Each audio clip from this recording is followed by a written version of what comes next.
All right. We're doing this. What's happening?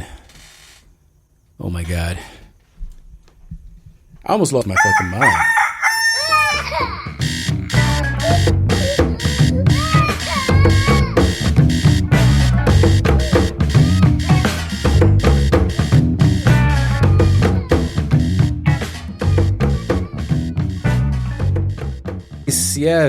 Yes. Yo, oh my God. I was about to lose my freaking mind because something was glitching, and clearly you see what happened here. I've lost Mel. It's my fault, really. I said we were going to go at 10:30, and then something happened with the computer, and then it was just, giving me prom after prom. You guys don't care. Let's just get on with the show, shall we? It's Woke with Kids, guys. Hi, I am your host, Yaze, and this is my co-host. You might have lost me. I don't know if I can do this. Look, I'm down for reality. You know what I'm saying? I was tired already. It's been a long week, and I'm being ambitious by trying to get the podcast out again a week after we did the podcast. So this is radical. This is totally radical. So you let me know how far we can go. We don't have to do like a whole long hour and a half. Oh, that's podcast. not even a possibility. Okay, good. We'll see, guys. Then you guys know what the vibe is going on here. I'm Melissa. Yeah. I'm tired. Hell yeah. We're parents. We live in LA. And this is Woke with Kids. And we started this years ago now. After they started shooting black kids in the streets. And we have black kids. And our kids were born in the time of Obama. And we thought, wow, remember when they didn't used to shoot black kids in the streets? And you know what? Damn it, couldn't think of a time. Could not think of a time when that was so. So we started a podcast, and you're welcome to it. Okay. First thing we like to do when we get on the podcast is we like to talk about politics that affects everybody, all lives matter type politics, you know what I mean? And by that, what we really mean is Trump be Trumpin', okay? We all know what happened. Two major events in American history have transformed our culture in my lifetime, 9/11 and Trump, and I'm not sure which one is worse. So, shall we start with perhaps talking about how Trump came at the squad? Is that something you've heard about yet? Is that something you tuned into, Mel? Yeah, I read a little bit. Oh, something? Something. Trump was like, go back to your country, even though 3 out of the 4 were born here. Yeah. And are legal U.S. citizens. And the 4th became a legal U.S. citizen at 15? So all of them are more U.S. citizen-y than his wife, his current wife. So I'm not really sure what we're talking about anymore. Yeah. I mean, you know what I mean? Like, well, I know. I mean, like, what's the criteria now? Well, no, I don't even think look, I think you're dead on. You're spot on. I don't think that there's any sense to what he's saying, except that there's an election on the way. And all of this shit is aimed at getting people riled up, getting people excited, drumming up the bass. And what better way to drum up the bass than by pulling out the race car? Come on now, the red meat that they really came for. But what I didn't read was their response. And now there's like, not a bill, but what's going on in Congress? Basically like, yo, y'all president. Pelosi was like, look, y'all president is racist. So Pelosi actually said that the president's remarks were racist on the floor, which actually caused kind of a ruckus because it caused her Democratic colleagues to have to censure her because you can't disparage the president on the House floor. Right. Okay. It's kind of like you got to say alleged. The president's comments were alleged. I allege that the president's comments were racist. But then there was a white dude who was like, I don't know about y'all, but the president said this, and he said this. Not even just that. He said, y'all's president said this racist thing, and then he said this racist thing. And then remember when he said that? That was pretty racist. And remember when he was like, yo, did all the Mexicans is rapists? That was racist. And then remember when he said this? That was racist. And a young white dude, I don't know what party he's with, but he basically came with the receipts on the racist comments that the president has made since campaigning. Yeah. And now McConnell's like, no, he's not racist, and everyone is talking about it. Yeah, well, I think the interesting thing here is that, look, I'm under no illusions that the GOP is going to suddenly, come to their senses and start holding Donald Trump accountable. We all know he's racist. I think what's interesting, though, is how racist is too racist. Like, for the Trumpians, for the people that are supporting him, what is the line in the sand? Because at this point, you know what it kind of feels like? It feels like Trump is, like in those kaiju battles where the big monsters have to fight. It feels like Trump is the kaiju of white privilege, and so they're like giving him all the powers that you can possibly have, like mega. We got to give him everything we got left, like so we can ignore anything if there's just the thinnest avenue of an excuse or a way you can spin it that they're going to spin it. I think Mitch McConnell came out and basically said, Lindsey Graham actually came out and said he didn't think that it was the right thing to say, that you could aim higher. There has been some tacit disapproval from a couple other corners. I think the Republicans are trying to have their cake and eat it too. Well, that's what they've been trying to do the whole time. Yeah, and everybody knew he was racist from jump. That he was a bit of a con man from jump. That he certainly, at the very least, was not fit to hold the highest office in this country. Had no experience. Exactly so, right. The whole thing has just been like, can we make it through, guys? Because they thought, let's just get him into office and then we can repeal Obamacare. They did get their tax break. That's all they got. Paul Ryan was like, fuck this. I'm out. Yeah, now he got a book out. This fool got a book out now. I'm going to lobby. I'm going to lobby. Thank you. Look, this motherfucker was so crazy, I just had to get the fuck out. Basically. While I still had a life to live. Yeah. Yeah. He said Lindsey Graham, Mitch McConnell, they sunk. Yeah. But I'm young. I still want to be here. Right. I still do things. I might run for president one day for crying out loud. Oh, he could totally come back now because now he's removed himself. But one of our watchers, listeners, viewers. Thank you. I don't know. John Walker brings up a good point. The GOP is avoiding saying racist like it's taboo. I think it's really interesting the way the president reacted to it too. I'm sorry, the occupant of the White House. Apologies. I'm sorry. I didn't want to trigger you. There isn't a racist bone in my body. Yeah, which is eerily reminiscent of Joe Biden's response to the Kamala accusation, the Kamala burn. But in this instance, the fact that it's I hire illegals all the time. And remember Omarosa? I totally hired Omarosa, and then also holding the Republicans to the same task. Like, don't admit that what I said was racist. Don't any of you show any weakness. This is the thing too, as you're saying. I mean, there's still just enough time for Trump to hang himself. I don't know what it would be. He's said so many offensive things, so many racist things, so many outrageous things, so many lies, so much collusion, whatever you want to call it, so much just narcissism, everything that highlights that the American people, the majority of them, are not his priority in terms of holding this office. That I'm not sure what would be the tipping point for his core base. Well, to finally be like, ugh. I don't think his core base is ever going to flip. I don't think his core base is going to flip, which is my point about him being the avatar, is that his core base is this.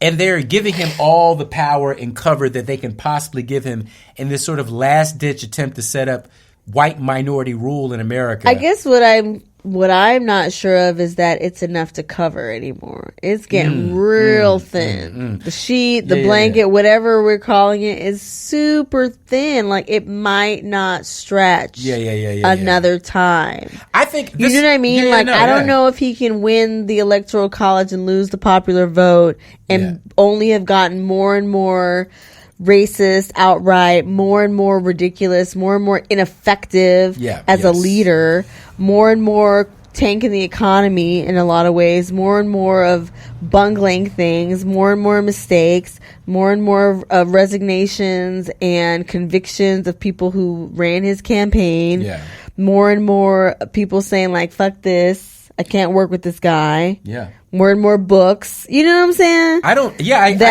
don't, there's just enough time, where if he doesn't change course and actually do something presidential, it's not gonna cover. I personally think that we have long passed the point where he could do anything presidential enough for our side. Oh, definitely. Right? So at this point, and I think he's been more than presidential for the racist side, I think it really is just a matter of like how many non-racists can be not fooled by Russian propaganda this time around. Joy Reid has an interesting book that she's out here. I think it's a book. She's out here doing research. She's got a book out. She's talking about how, like essentially the last election got stolen by Russian propaganda that essentially was aimed at black people because the big Achilles heel of America is very simple. Divide the black people from the white people. It's an easy thing to do. We hate white people for enslaving us. White people fear us because they enslaved us. So it's always been a thing that you can attack the integrity of the American democracy at. So Russia just did the same thing. I mean, if you go back and read Invisible Man by Ralph Ellison, you'll see that the influence of communism in America has been something that's been there since the beginning, and they've been consistently going after black people because we've been a handy recruit for that type of propaganda. Why should we love America? What has it done for us, right?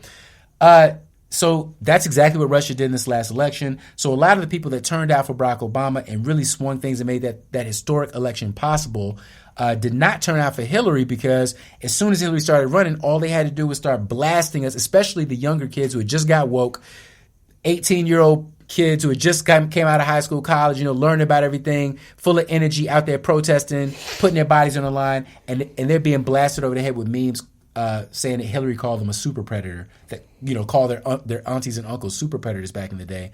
So of course they feel like they're not motivated, and they made the same choice I made when I first turned 17, 18 years old and could vote, and I was like, fuck it, it's all rigged, I don't give a fuck. And so they didn't turn out, and that's how Trump gets elected. Trump only gets elected if he discredits the political process so much that people just feel like, oh, it really doesn't fucking matter, it's all just corrupt bullshit, and the loudest voice wins, and get yours, and just make sure you can survive the storm. That's I feel like is the message of Trump, is everybody just get yours, survive, buckle down, and fuck you. Sorry, I don't have a more poignant, salient thought to add to that, but yeah. So Trump's racist. That's the news. Okay. Piggyback on that, the justice system is racist. So okay. The Justice Department has declined to charge the officer who killed Eric Garner. I did hear about that. With manslaughter. I did hear about that. That is I think that is officially he died. His daughter, who became an activist, died. The dude who filmed it is in prison, has been in solitary confinement. So basically everyone's lives are ruined except for the cop who actually killed him. So there's that. God damn. When you think about it like that. Wow. I mean, maybe the justice system is racist. I'm just saying, like, also if they would have made a movie and every character that started off ended up like that in the movie, you'd be like, God damn, that conspiracy was blatant as a motherfucker. Like, that was, geez, government, be a little bit more discreet next time when you destroy everybody's lives. Like, remember when is discretion a thing? I just remember the good old days when they would just blackmail you and they'd keep you alive. Like Martin Luther King, they just keep the blackmail tapes on you for like a long time, and then you have to, I don't know, whatever. Well, since we're talking about catching hell a little bit, let's see what else. Did you hear that Beto O'Rourke found out that he's the descendant of slave owners? What's new? This is. I feel like a lot of this come news, on, guys. Y'all. Any of y'all white people, come on. Okay, listen. Yeah. White people in America, if you are not descended from Jewish people, European Jews, seriously. Hold up. You are not. Let's be clear, though. Some European Jews did own slaves, though. Sure. Yeah, they did. Okay. This is a very blanket statement. Majority of white people who've been in America for several generations, at the very least, don't be surprised to find out that your ancestors owned slaves. That's the part. Yeah, no, exactly. Don't be surprised. Yeah. I mean, what? It's been a lot of fucking since how slavery could days. you possibly be surprised? That at least one white person in your family. If y'all didn't get here in the last generation, basically, like, you know what we need? We need so weird. We need a DNA test for slave ownership. Like just a record. Remember that shit? Remember on Random Acts of Blackness? They have it written down. They do. You're right. That's what I'm saying. Like, that's what I'm saying. That is the record. That's not hard to figure out. The slaves don't know necessarily where they came from, but they kept track of who owned who. That was money. Well, he said something that we've been talking about in town hall meetings, the legacy of slavery in the United States, now has a much more personal connection, he said in a tweet. Good for you, buddy. I was recently given documents, all right, showing that both Amy and I are descended from people who owned slaves. A paternal great-great-great-grandfather of mine, Andrew Cowan Jasper, owned these two women in the 1850s. That I just want to say, white. I just want to say this is a very interesting technique that since he's losing ground in as a Democratic forerunner, reaching out to the Republican side to show them that I am one of you guys. You know that we are not so far apart that even though I'm a Democrat, I'm a Republican and the descendant of slave owners. So you can trust me. I really question why would he even? I don't understand why he would make this public or why this is something he feels like. I think that he's maybe getting ahead of the story. I see. I mean, you know what I'm saying? You're like right. Ben Affleck tried to hide it, and then we was like, "What? You can't hide that shit, nigga." You know, so he has to come out ahead. It was going to come out. He's running for the Democratic nomination. Okay. We're looking into all his shit. We found out he fucking knew the guy from Mars Volta. Fair enough. You know what I'm saying? Like, we're going way back to high school, so he has to come out ahead of it. Fair enough. Honey, have you noticed any more homeless people than normal recently? No. Okay. Just checking. Because they are now, I'm not going to get deep into it, but they are now officially building sanctioned homeless camps in multiple cities all over the country. And I know this isn't something new for people in LA. And if you live in a major city, San Francisco, Seattle, even Richmond, where I'm from, homelessness is a big problem. But it's interesting that we've reached a new point in the conversation on homelessness and catching hell that now we're not even discussing building like homes or shelters or like low income to mid income housing. Now we're just like, well, if motherfuckers will just sleep outside, we'll just, give them some, trash cans and we'll just let them sleep outside. That'll just be the new way that we do things is how it goes. So I don't know, just a one little minor small step closer to the post-apocalyptic Blade Runner future that we're all just excited to get to, apparently. Yeah, that's all on that one. Volkswagen cheated on emission standards. I had to... Again? No, it's just going back to the original thing, but they also found that it got a bunch of kids sick. So that's awesome. Yeah. Yeah, so that was great. I mentioned that too because I used to work for... My agency used to work for Volkswagen, but we don't anymore, so fuck them. What you got? I just want to talk about the Emmy nominations. Oh, okay. Let me see. You already talked about Eric Garner's death will not lead. Did we talk about that one? Eric Garner's death will not lead to federal charge. Yeah, I think we talked about that. Amazon Prime Day. Did you buy anything? Did you strike? Fuck Did you no. FOCOT? Yeah. All right. Good. You guys, did you go out and buy some Amazon Prime deals? Did you give in? Were you weak? Did you stand strong? Did you stand with your working class brethren? I don't know. I might have got some sweatpants, actually. I don't know. Let me see. I don't want to talk about that. Oh, shout out Catching Hell. Shout out to, rest in peace, I should say, to Hall of Fame boxer Pernell Sweet Pea Whitaker. Wow. Yo, that was so sad. He was killed in a car accident at the age of 55. He's from my part of town, from my part of the country. He's from Hampton Roads, so he was a big legend out there. It's just very sad, man. Driving is dangerous, y'all. Be careful out there. Jesus. Oh, you know what? Where did I save it? Yeah, there was a... Okay, this one is important. Here we go. Catching hell. Okay, Sadie Roberts Joseph, an activist and the founder of the Baton Rouge African American Museum, was discovered dead in the trunk of a car. Oh, gosh. The coroner ruled her death a homicide because she was suffocated to death. Oh, it's a beautiful... man. It's like, what's going on, people? She looked about 65 tops. It's a war on... Clearly someone well-known in the community. Huh. And when did it happen? When did they say that? This is a couple days ago, last week, in the last week. Huh.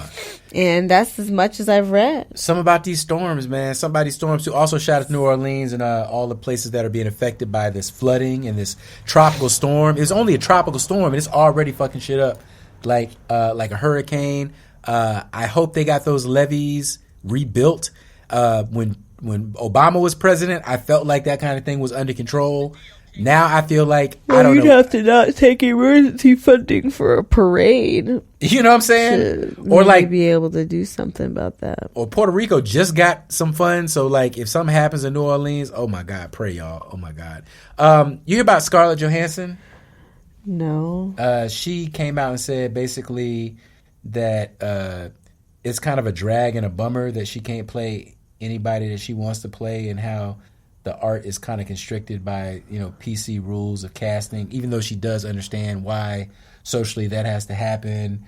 And then she came out later and tried to clean up a little bit and said, what I meant was in an ideal world, but I'm really about that life. And then it's kind of weird that she would say that because she already got the role. It's not like she's one of those actors where they like kind of pressured her to turn it down. Like she totally filmed the movie. Yeah. There was backlash, but like you did it, you got paid. So why are you still complaining? I feel like there's always like there's a I hate the word performative because I feel like we're all performing, but there's a performative aspect to these white celebrities where they gotta say that they're for a certain level of diversity, a certain level of inclusion or whatever. I like how Ava was talking about it, like in terms of belonging, like she's always moving the goalpost in terms of like, yeah, tolerance was good, but that shit is old. You know what I'm saying? Seat at the table is cool, but that shit is old. And now she's like, now we belong here and we should be running some tables. And I find that I just find that, I find that interesting. I feel like there's a resistance inherent in some of these white actors that really reveals where they stand on it, where they just like, I don't want this shit to change. I honestly don't want this shit to change. Also, I mean, that's not shocking, and I don't really have any feelings about it. I mean, she's just being honest. Yeah, she probably would feel some kind of way. For the 30 years that she's been an actor, the belief in the system that she's been working under is that if they think you're talented enough, they'll give you the part. And now they're saying otherwise.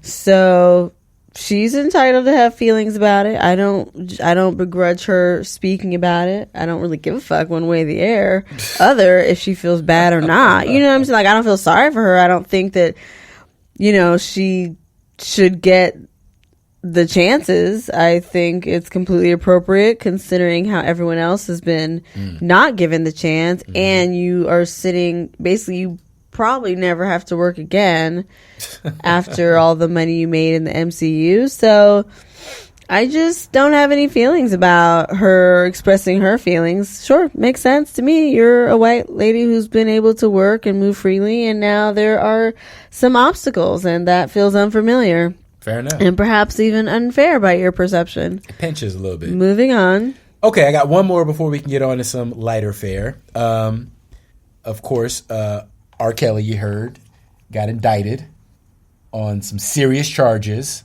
The deliciousness of it is that apparently the people that turned in the documents that got him indicted on these new charges were ex-members of his inner circle. So a lot of the talk has been about, who are all these nasty motherfuckers around R. Kelly allowing him to flourish and to do these dastardly things to our little girls. But apparently there is a a bottom floor to depravity. And somebody in the organization was like, well, since we already got caught and we all out of money and nobody's paying me anymore, I might as well do the right thing and give this evidence over on R. Kelly. I just saw a headline. I didn't read it. I read that back in the day when the P-tape came out, the main reason he was able to be acquitted was that she refused to testify, the girl who was in the video. Right. But now... Uh-oh. She's like, I can talk about it now. Seems like you're ready. Seems like she's ready. You're ready. If that's not a good segue, I don't know what is, because Surviving R. Kelly got nominated for an Emmy. Hey, that's good news. Dream Hampton tweeted about that. That is good news. Congratulations, Miss Hampton. That is fantastic. There's several other people producing, I'm sure, but yes. Well, that is great news. All right, let's get into the Emmys. When is the Emmys? They just announced the nominations. We haven't. Yeah, I don't know when it's airing exactly. Okay, they said they have a date set. I'm just excited about when they see us. When they see us. Okay.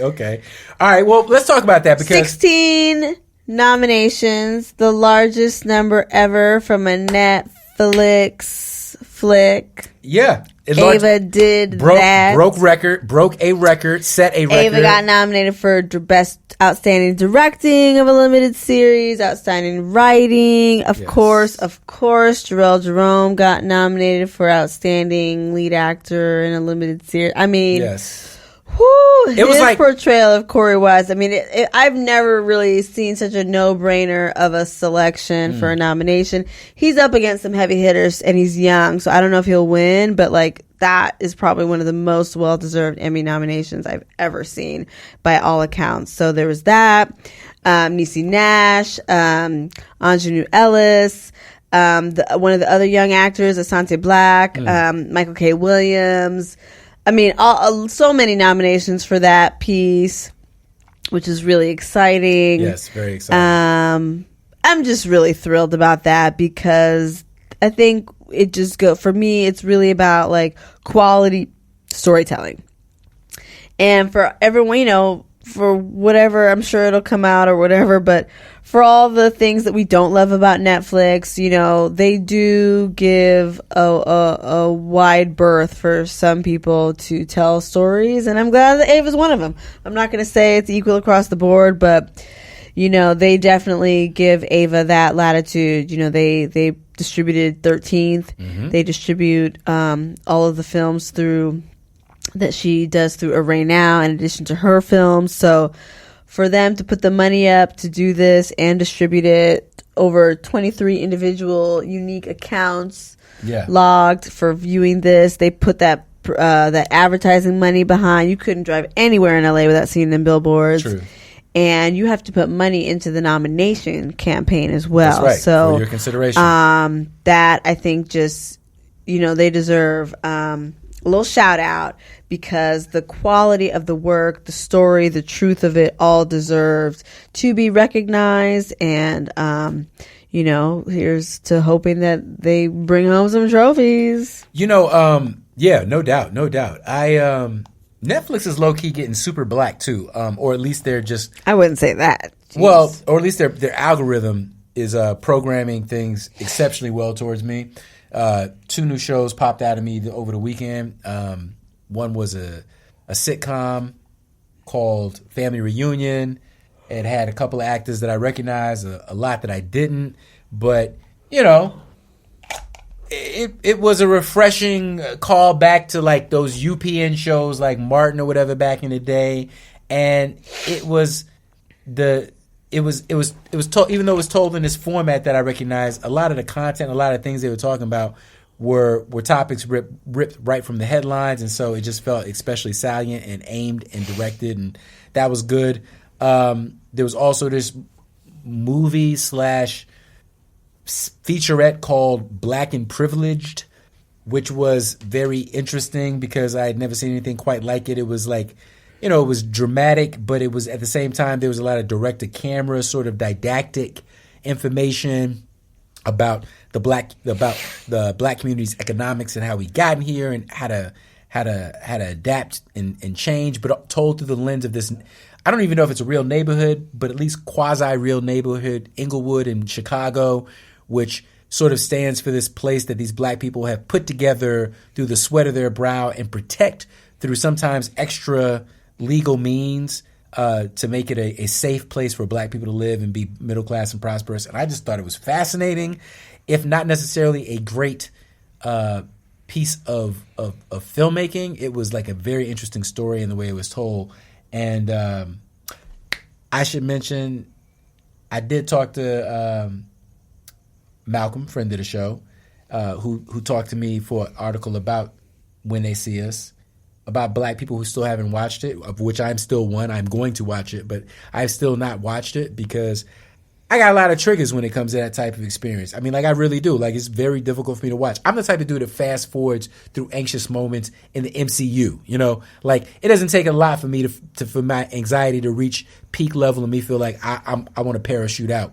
So I haven't really watched it yet, and I'm taking my time to get to it. But, you know, we had an interesting conversation about what exactly is the target audience for this type of art, and, you know, what is it? Is it something that you can consider entertainment? And I was curious if you had any thoughts about that. You can get as deep or as not deep with it, considering the time of night or whatever. But, you know, when you watched it, does it feel like a piece of art that stands on its own as art? Is it like, you know, what do you feel like? Yes, definitely. Okay. Yeah. All right. I mean, it's not a documentary. Mm-hmm. That already exists. It's definitely a piece of art. Do you feel like it's aimed at black people in particular? Do you feel like we're the beneficiaries of it, or do you feel like it's mostly for white people to figure out how bad shit is? No. It's for, I think it's for all people, but I definitely think it's for black people. Okay. I think it feels like a story of our own. Okay. Because, you know, even Auntie Oprah, black people as well believe what they read or heard on the news. Okay. So I think it is for, I think more so though, I don't know that it's for anyone other than the Exonerated Five. That was the sense that I got.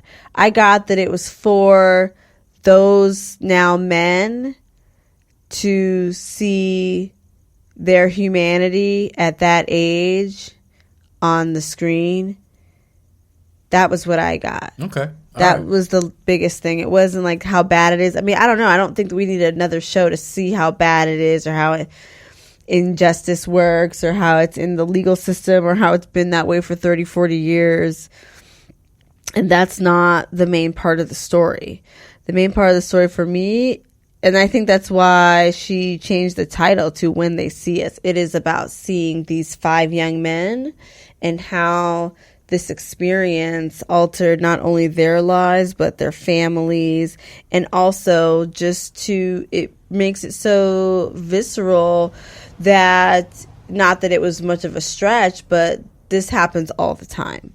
This is in our community. So in that sense, I feel like it's for us. It's for black people because we all know someone who's knows someone. Yeah. Or related to someone or used to know someone or work with someone whose loved one has gone to jail or prison or wrongfully convicted or couldn't make bail or just had some experience with law enforcement where, you know, they felt like they didn't get their real chance at a fair trial. Yeah. So I don't know about white people. Like, I'm glad they're watching it, but I didn't think about white people one time when I was watching it. All right, that's what's up. And I expect nothing Personally. less. And I expect nothing less from Ava DuVernay. She could tell whatever she wanted to tell. If she wanted it to be that, she could have did that. But I think that in getting to know these men and their stories, she told the story that she felt was important to honor them and their lives and their survival. Because she included, like, one of the young men had a trans sister. And so that's a part of it, how black trans women have been a part of our families since forever. Right. Or, you know what I'm saying? So it was just like she touched on the things that I feel were important to the people who it was about. You know, that was important, I think, for him to share about his sister. And I feel evidenced by how Ava seems to have navigated everything since the film has come out by using every opportunity to get these men out in public and helping them get the interview with Ava or appear at Essence Fest or whatever it is. She's here to help them tell their story. Mm-hmm. And so even helping to steer the term exonerated 5 as opposed to the Central Park 5. I just think it's been all about really showing the humanity that they had all along, not because now they've been,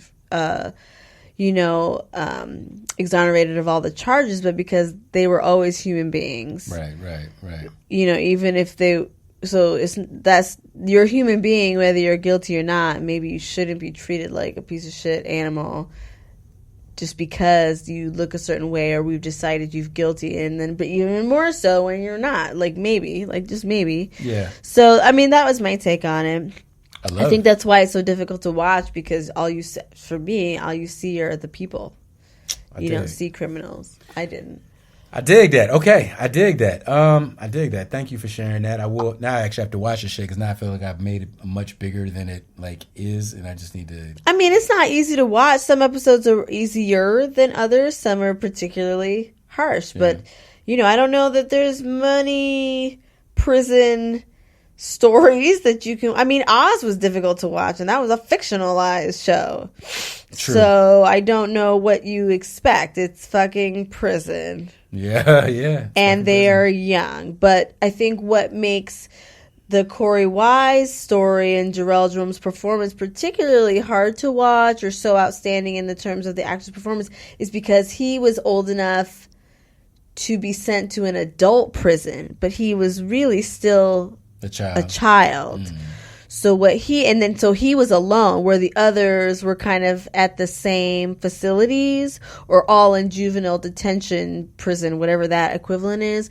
Whereas Corey Wise went to an adult facility, several of them, and also he should have never been there. Anyway, he literally just went along with his friend. That's not a spoiler. That's very a fact. Yeah. So I think the irony of that, he could have never been there to begin with, and he kind of was put in some ways, I mean, not to minimize anyone's experience, but in some ways, one of the more difficult positions in terms of being subjected to extreme violence, made it really feel extra fucked up. Woo. So.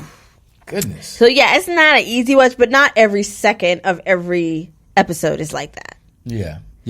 But that's part of the tragedy too, is that just because they're focusing on the family doesn't mean it's easy to watch. To watch how it erodes the family bonds is not easy. Actually, I think that's the most triggering thing to me, because as we're dealing with Biden again, and we have to revisit the crime bill all over again, and that period of time, the mid '90s to the late '90s, where for my generation of black men, we felt like we were constantly under threat from other black men, and we felt like we were constantly under threat from the police. And there was this constant idea that anything you do, that your existence would result in you being put in jail, and they would put you in jail forever. It was just that was a feeling I had all the time. If I was hanging around the wrong person, the police could come get you, and then they would lock all y'all up, and it didn't matter who it was. So. And I'm sure that a lot of that stemmed out of the way that the exonerated 5 were treated, during that time. I'm sure it spread around black families and households very quickly. Don't you do this, don't you do that, don't you be caught like this. And as they show in the series, that was already a pervasive belief in the community. Mm. Well, that's something that's going on right now that we're talking about with Biden and Kamala that I find really interesting. It's about how we legislate the history of our complicity and our own sort of complicity in the prison industrial complex, because we always gloss over the fact that the Black Caucus did vote for the crime bill. Some of our aunties and uncles were the ones that were screaming for our blood and saying do these things, even if Biden and the ultimately white power structure were interpreting that will in the most draconian way possible. With the most repercussions allowable, but it is just interesting to think about it because Biden might be our next president, and what's crazy about that too is like, okay, let's say, I don't know at all, but let's just say it was like John Lewis. Okay, that's one of the black Congress people I can think of right now. Yeah, unimpeachable. Let's say he voted for it. Let's just say. Yeah. What are we gonna do? Vote him out? No, right. You see what I'm saying? What do we do? Yeah, exactly. Yeah, I agree. I totally agree. Unless he was another young black person was trying to unseat him. Yes, so it's kind of like, yeah, let's just hold the old white people accountable. Like, I don't really know what the options are. Yeah, like that doesn't bother me at all. We'll get to that when we get to it, but you know what I'm saying? Like, well, I think what are we gonna do? The way they're saying, the way the conversation is taken, as like, I don't know if we're considered old black people or not, but older black people are still with Biden because they have that same perspective. They're like, what are we gonna do? Get rid of all the white people that did something stupid or did something like that's not. Well, specifically, I'm talking about like the black caucus. Oh, I see. I see what you're saying. Yeah. I'm saying, what are we gonna do? Get rid of the older black people who were in the caucus at that time? No. That's what I'm saying. Like, if I have to pick, I don't have time to make excuses for everybody. So I'm just saying, if I'm going to, like, Biden's not it. It's just not it. I don't have enough bandwidth for that. I got you. So if I gotta give a pass, if I gotta give a pass to somebody, it's gonna be the black Congress people. Fair enough. Okay, we didn't know. Biden, sorry. Maybe you didn't know either. But when push comes to shove, my pass is not going to you. Yeah. Well, it's also just that thing, like, you can't. Biden has done a lot of shit. He's been around for a long time. So, like, there's no way that he has a lot of things that you can disagree with him on. All the squad, AOC, all these new faces. What's dope about them is that they're saying things in a way that's sharp and in contrast to all the bullshit. And they don't have they haven't done shit but yet. they're light as a feather. There is no... Right, we can't... That's why it really shows everybody's ass, because they're like, oh, you worked as a waitress. What? So, and then they can easily just always spin it like 38% of Americans work as waitresses. You know what I'm saying? Yeah, yes. Or like, oh, you... did it work? Oh, really? Okay, so this is really the constituency. So that's why this is prime time for them to speak up, be loud, make their voices heard. Yes. They can basically say anything at this point. And they know how to do social media. They know how to actually, like, Trump comes out and says, I don't have a racist bone in my body. AOC comes out and says, well, you got a racist brain in your head. Which is like 3 points. 3 points from the, you know what I'm saying? Yeah. That's that's the new world we're living in now. And like, Trump had the field to himself, but now we are electing the new generation of politicians that are ready. Anyway. I just also want to say that Beyonce's Homecoming was also nominated for an Emmy. It was, and like second most, I think. So a lot of blackness on Netflix. Netflix is getting super black. My thesis stands. Charlottesville neo-Nazi gets a second life sentence. The neo-Nazi from one of the Charlottesville things. So that's great. He gets a second life sentence. Yay. Here's another super great thing. Endangered rhino population in Tanzania is up 1,000%. 1,000%. Now, contrast it in your mind to all the times you've seen these white people from Nebraska or whatever posing with dead rhinos and smiling, and I don't know what they're gonna do with the rhino bones and the dead rhino people. But Tanzania said enough is enough, and they cracked down on the poaching, and they sent all the white people home, and now there's 1,000% more rhinos. Honey, I can't stay up to talk about no fucking rhinos. I'm sorry. No, it's fine. It's fine. I have to draw the line. Can we just 5 more minutes? 5 more minutes, we can wrap it up. Please come with some this. This is important to me. I promise. So I'm not going to dwell on them. And it's okay if people hear. Mel thinks that the rhinos aren't important. I think that the males are super important. I try to be polite, okay? Because everyone thinks I'm so mean to Yaze. I'm mean to Yaze. I just said, look, I can't stay up late to talk about no damn rhinos. I think the rhinos are wonderful. They are. I just don't care at 11:30. I'm tired. Fair enough. Okay, what about the Atlanta? This is all yes, y'all. What about Atlanta debate team that takes top honors at Harvard? Great. Okay. How you gonna get a rhinos more time than the debate. Well, I don't want to keep you up any longer. Fine, I said I'd be here for 5 minutes. Read a little something. Tell us something. An all-black debate team from Atlanta once again took top honors and sprinkled their magic at the Harvard University International Debate Competition. That's all I want to say. Second year in a row, group of 21 Atlanta students walked away undefeated in the competition hosted by the Harvard Debate Council. Black excellence. That's all. What else? Moving on. You don't want to hear about Serena Williams and Mark Cuban investing $3 million. I saved that. I just couldn't find it. Okay. In a black maternal health something or other. Yes, called. I'm gonna assume it's called Mommy. It's MAHMEE. That also could be Mammy, but I'm gonna give them the benefit of the doubt.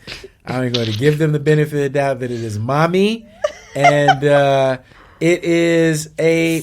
What is it going to do? I'm not clear. It is a startup working towards filling the critical care gap in postpartum care. Huh. For those who've never given birth, or for those, count your blessings, who have never had any mishaps in the hospital, the weeks and months following childbirth can be extremely hard on the new mom. So this is going to be about physical recovery after y'all that look. period That of time. sounds like a growing industry to me. Y'all looking like, what should I study at school? Where do I need to get some skills so that in 5 years I can have a good paying job? Can't argue Black with that. maternal health, y'all. We're talking about it. Be a part of the and change. that means that they're going to be putting more and more money and shit. They might even get some government health money. I mean, that's what Elizabeth Warren wants to do. So, I mean, but there's going to be a lot of foundations. People are going to be pouring a lot of money into the research and the implementation of producing better outcomes. So that sounds, not that I know anything about anything, but sounds like it's a possible growing industry. And I feel like Mark Cuban is really smart with his money. He is. So I feel like if Mark Cuban is down, then like take notes, y'all, because Mark Cuban don't fuck up with his millions. You might want to get down on that. I mean, for real though. You might want to get down. Shark Tank right here. He knows what he's talking about. New York passes a law that protects your right to have any hairstyle you want. That's cool. Yay. So New York and California, you can wear your fro as big as you want. It's all goody. Lakeith Stanfield, I don't know what he's doing, but he's doing something great. He's starring in a film, starring in a poet. You don't hear about that. We already talked about the Emmy nods. Netflix deletes 13 reasons why suicide scene after evaluating data that it was actually correlative with a spike in teenage suicides. Yeah, so that I saw is good. that they changed it. I'm glad they did that. Changed an ending. That is a good thing. When data says this is happening, they changed it. And this may be the way of the future where art comes out, it has an effect on society, and then socially responsible companies actually respond and change it if it has a negative effect on society. Interesting. I mean, it was pretty graphic. They kind of showed kids how you could do it that way. Oh, gosh. That's about it. Hispanic buyers are boosting the housing market. Good for you guys. Beyonce's got a new album out with The Lion King called The Gift. It's a album that's a tribute to Africa. Y'all going to see Lion King on Friday? I cannot wait. Do the kids want to see it? Do they care? I have no idea. I haven't even checked in on that. Anyway, I don't know if they have superpowers or not, so it may not count. That's it. I think that's pretty much all we got to cover. Shorter show, but it's a week after the last one, so I'm pretty proud about that. That's consistency. Probably, I'm going to try to get these back on the weekends because, God, this is really hard on the weekdays. Mel, you want to tell the people anything before we leave? No. Okay. Sorry. That's cool. Sorry. No, you're good. I just want to say one thing. Free ASAP Rocky. Please don't be a fair weather black person. A lot of black people are ignorant and stupid. Can you imagine if we only saved the slaves from slavery who deserved it? How else can Saul become Paul if he doesn't have a road to Damascus moment? I think ASAP's going to come back. He's going to be a newly empowered champion for civil rights and for black people in this country. Or fuck him. It doesn't matter. We don't do what we do for people. We do what we do for ourselves and for the greater good and for justice. And that's all I got to say about that. Until next time, stay woke, people. And I appreciate you tuning in. Thank you so much. Bye. Bye. Bye-bye.